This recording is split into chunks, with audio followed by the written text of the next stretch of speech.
Yeah, Yeah. I remember doing a research study when I was back at grad school at Columbia in education technology, and one of the papers that we had to analyze was comparing, video, or not really video, it was more animation actually, um, against just text or against still images Hmm. with text. Hmm. And it turned out that the most effective were still images with text, not the animations.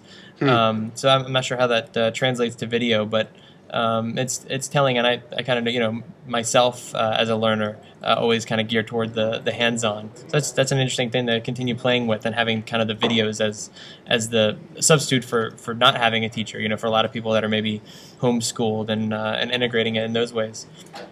Yeah, and I think a big part of that is the fact that when you're looking at still images with text, either what you're looking at directly applies to the problem that you need to be solved, or you scan past it extremely quickly. And just with the way video is delivered right now, that's a little bit trickier. So, if a student is having trouble and they open up a 5-minute video, it's a little bit painful, right? You don't As quite. linear, right? Yeah, either you scan around looking for what you want, or which is a great thing. It would be a great thing if you're the type of student who kind of sits back and says, all right, I want to absorb more knowledge about this thing. I'm going to watch the whole 5 minutes and see where I am at the end. But that's not how everybody learns, right? Right. And so that is something we're aware of. And we could combat that in different ways. We could have videos.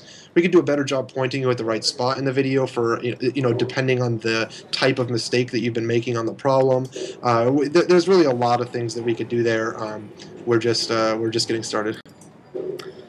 Awesome. So to close out, I want to ask kind of a geeky question. I know Yeah. you're working on the Khan Academy's API, Yeah. which basically means sort of a toolkit that other software developers outside of Khan Academy can use to develop their own types of applications that would sort of interface with Khan Academy data.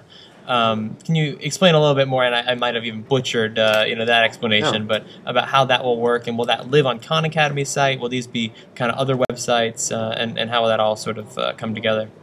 Yeah, absolutely. And you didn't butcher that. I mean, there's kind of a core. There's a core value in the Khan Academy right now, which is that anybody should be able to chip in and help teach the world. And it's based off the fact that Sal doesn't have teaching credentials, and you could call him not a teacher all day long, but he's been teaching quite a few people every Right. single day. So we do want to encourage other people to help us out, and a lot of people are really passionate about Khan Academy. And so part of what we're doing is trying to open up our technology in various ways so that other passionate people can come help us out. The API is one way in which we're doing that. Anybody right now that is interested in building some app that interfaces with Khan Academy data, the best examples are there's some school out there who wants a specific report on their students' data that we don't have time to build for them, but they have they have an IT guy at the school. They can hook up an app, talk to our API, get all their students to log into the app, and all of a sudden have some sort of custom reporting for all of their teachers. Using the in-depth data that Khan Academy has, that really no other system that they're using right now has a chance at having. And so we really wanted to enable that type of thing, and we wanted to enable the other the applications that we couldn't think of. Somebody who wants to go poke around the Khan Academy data and discover things that we just haven't had time to discover. We are getting at peak right now over a million questions solved per day.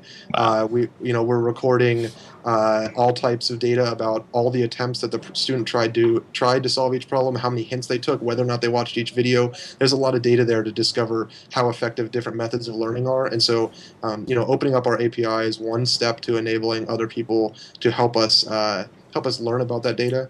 And then another big thing we're doing, which I'll just mention quickly, is we also opened up our entire exercise framework. So anybody who wants to come in and help us build those exercises, that's all open source. We spent a lot of time on the documentation and the framework, and setting up internal communication channels. So anybody who's a passionate open source developer and wants to make some of these modules that kids are doing hundreds of thousands of times a day, they can come help us build those things.